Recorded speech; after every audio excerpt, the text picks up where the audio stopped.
Assalamualaikum warahmatullahi wabarakatuh. Kali ini saya akan menjelaskan mengenai aplikasi turunan. Pada kesempatan kali ini, saya akan menjelaskan 4 subbab dari aplikasi turunan, yaitu nilai maksimum dan minimum, tabungan otonom dan kecekungan, ekstrim lokal, dan sketsa grafik. Baiklah, langsung saja saya akan menjelaskan aplikasi turunan ini. Selamat menyaksikan.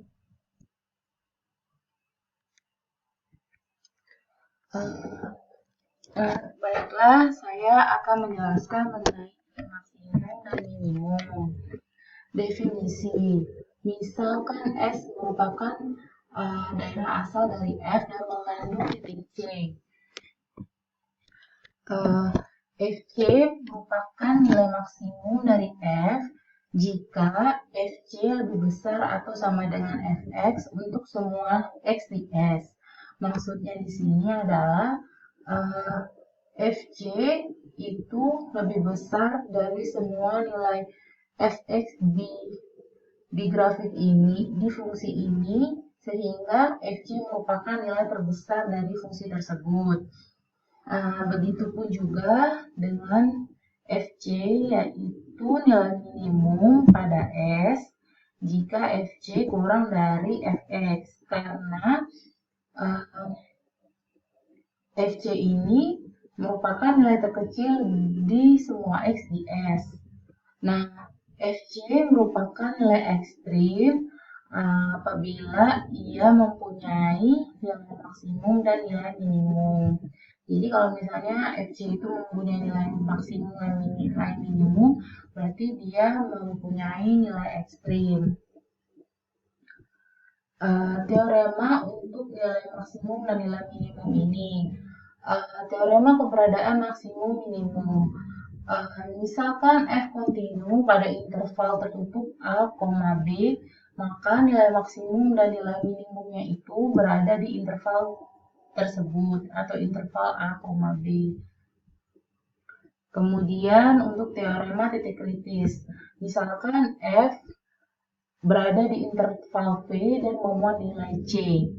Dan nilai C ini merupakan nilai ekstrim, yaitu berarti Fc ini bisa nilai minimum atau nilai maksimum. Nah, maka C haruslah berupa suatu titik kritis. Jadi misalkan di Fc itu tidak mutlak hanya ada satu nilai maksimum atau nilai minimum, tapi bisa beberapa nilai maksimum dan nilai minimum yang merupakan titik kritis ini. Jadi titik kritis itu nggak cuma satu. Nah, kemudian C ini merupakan salah satu dari ujung dari, bisa saja C itu merupakan nilai di ujung interval V, titik stasioner dari F, di mana F aksen C-nya sama dengan 0, atau titik singular dari F. Gambarnya sebagai berikut. Nah, jadi di suatu fungsi kontinu, dia berada di interval A, B, maka nilai maksimum dan nilai minimumnya itu bisa saja di ujung interval, bisa di tengah interval, atau berada di titik-titik singular. Nah, kalau misalnya titik singular kayak gini, minimumnya yang hitam, bukan yang putih. Lanjut. Nah, sekarang kita akan membahas mengenai teorema kemonotonan. Misalkan F kontinu pada interval V dan dia bisa diferensial, maksudnya bisa diturunkan untuk setiap titik dalam interval tersebut. Nah, misal fungsi itu bisa diturunkan dan kemudian turunannya bernilai lebih dari 0 untuk semua titik dalam I, maka F tersebut naik. Nah, fungsinya naik. Atau jika F aksen X-nya kurang dari 0 untuk semua titik-titik dalam I, maka F-nya turun. Maksudnya adalah kita lihat di F kontinu, kemudian F tersebut bisa didiferensialkan, maksudnya bisa diturunkan. Nah, ketika bisa diturunkan ini, kita lihat bahwa di sini dia bernilai lebih dari 0. Kita lihat bahwa garis singgungnya bernilai positif. Sehingga kita bisa menyimpulkan bahwa ternyata F-nya naik. Nah, begitupun juga dengan jika f aksen x-nya kurang dari 0 untuk semua titik dalam I, maka f-nya turun. Kita lihat bahwa f aksen x itu membentuk garis singgung, dan ketika garis singgungnya kurang dari 0, bernilai kurang dari 0, maka fungsinya turun. Nah, sekarang kita berada di teorema kecekungan. Teorema kecekungan ini berhubungan dengan diferensial 2 kali, maksudnya fungsinya diturunkan 2 kali. Misal f terdiferensiasikan 2 kali pada interval terbuka I. Nah, jika f double aksennya lebih dari 0 untuk semua x, maka f cekung ke atas. Kita lihat di sini. Nah, kita lihat bahwa f-nya naik. Dia semakin naik dan kemiringannya itu positif, sehingga kita lihat ternyata lebih dari 0, berarti dia cukup ke atas.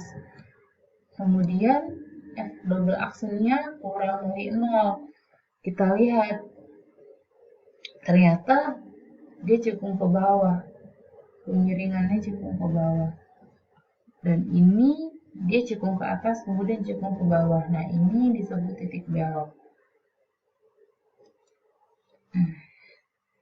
Titik belok, misalkan f kontinu di C dan kemudian f double aksennya itu 0, maka itu disebut titik belok. Kita lihat di sini ternyata dia cukup ke atas, kemudian dia cukup ke bawah, cukup ke atas, ke bawah, ke atas, ke bawah. Ini merupakan titik beloknya. Nah, sekarang kita berada di ekstrim lokal dan ekstrim pada interval terbuka. Nah, misal di sini f kontinu pada interval A, B. Kemudian kita lihat ada beberapa teorema di sini. Perinciannya ada di gambar next. Nah, ini dia. Jadi teorema pertama, misal f aksen x-nya lebih dari 0. Kemudian berada di A, interval A, C. Kita lihat, ternyata kemiringannya, ternyata f aksen x-nya lebih dari 0, berarti dia naik dong. Nih. Kemudian f aksen x-nya kurang dari 0, berarti kemiringannya negatif ya, berarti dia turun. Nah, pada range C, B, maka fc adalah nilai maksimum lokal f. Nih, kemiringannya 0. Next. Nah, misal f aksen x-nya kurang dari 0, berarti kemiringannya negatif dong ya. Minus, berada di interval A, C. Kemudian f aksen x-nya lebih dari 0, kemiringannya positif. Berada di interval C, B. Maka fc adalah nilai minimum. Ya iyalah, dia lihat nih, dia minus 0, kemudian dia naik. Berarti kemiringannya 0. Berarti dia nilainya minimum. FC ini minimum lokal. Nah, kalau misalnya nilai f aksen x-nya itu tandanya sama, maksudnya dia plus, kemudian kemiringannya positif, kemiringan f aksen x-nya positif, f aksennya positif, berarti dia bukan nilai ekstrim lokal, walaupun kemiringannya 0. Nah, sekarang kita akan mencoba untuk mencari titik ekstrim dari fungsi berikut. Fx sama dengan fx kuadrat dikurang 2x. Kita lihat, kalau misalnya kita mau cari titik ekstrim, berarti kita harus tahu dulu titik-titik kritisnya kan. Nah, titik kritisnya itu bisa kita dapatkan dari fungsi maksimum dan fungsi minimum. Berarti kita bisa coba untuk menurunkan fungsi ini kan. Kita turunkan fungsinya. F aksennya 2x min 2 ada untuk semua x. Kita lihat, kalau kita mencari titik kritis berarti f aksen x-nya sama dengan 0.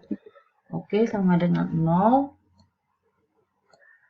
Sama dengan 0, kita lihat, kita bolak-balik, X-nya sama dengan 1, Y-nya sama dengan 1, nah, X ini kita substitusikan ke persamaan X kuadrat min 2X, FC kalau kita tadi bahasnya. FC, berarti 1 dikurang 2 ya, berarti min 1. Berarti titik lokalnya 1, min 1. Nah, berarti di fungsi ini dia cuma punya titik lokal 1, min 1. Tapi dulu itu titik ekstrim atau bukan, karena biasanya kalau pembahasan di soal-soal selanjutnya dia bisa punya lebih dari 4 titik ekstrim gitu. Nilai-nilai kritisnya tuh bisa lebih dari 3 gitu. Nah, ini kebetulan cuma 1. Kita cek apakah itu benar-benar titik ekstrimnya.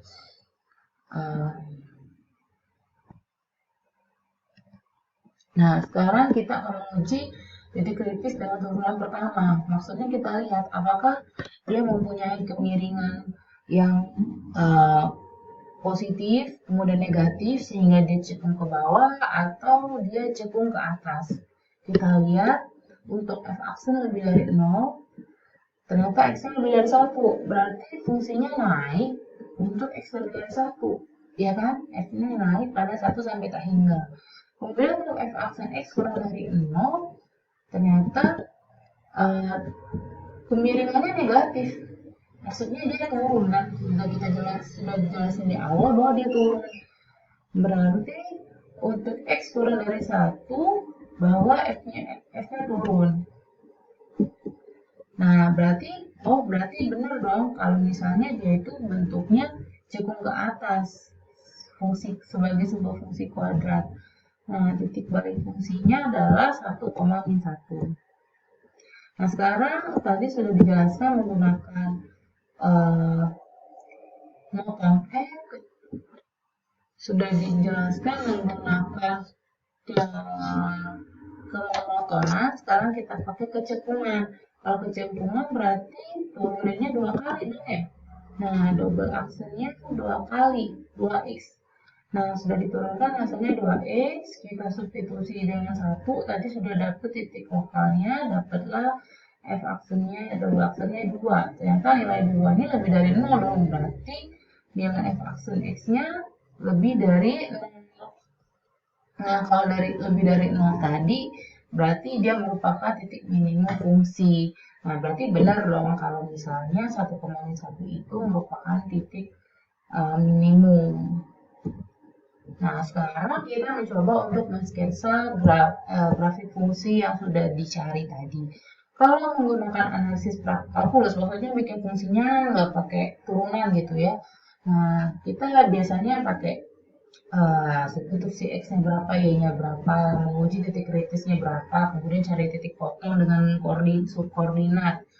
Nah, tapi kalau kalkulus, kita bisa menggunakan diferensial. Maksudnya kita turunkan dulu fungsinya untuk mencari titik kritis, titik stasioner, mencari grafiknya naik di mana, turun di mana.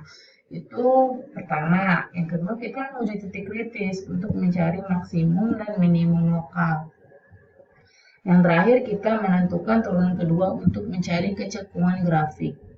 Itu kalau pakai kalkulus, atau dalam hal ini kita pakai turunan. Nah, nih contoh. Buatlah grafik fungsi berdasarkan konsep turunan. Kita lihat, 0 sama 2. Stasionernya udah ketahuan 1. Intervalnya benar, dia naik nih. Gradiennya positif. Kita lihat lagi, kurang dari 1. Benar, gradiennya negatif. Kecekungannya 2 atau lebih dari 0. Nah, ternyata dia naik ya. Benar-benar A ini merupakan titik minimum.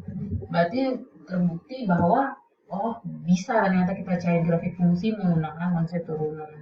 Atau dalam hal ini aplikasi turunan. Baiklah, sekian dulu penjelasan aplikasi turunan dalam hal ini sketsa grafik. Semoga hal ini bermanfaat. Terima kasih atas perhatiannya. Wassalamualaikum warahmatullahi wabarakatuh.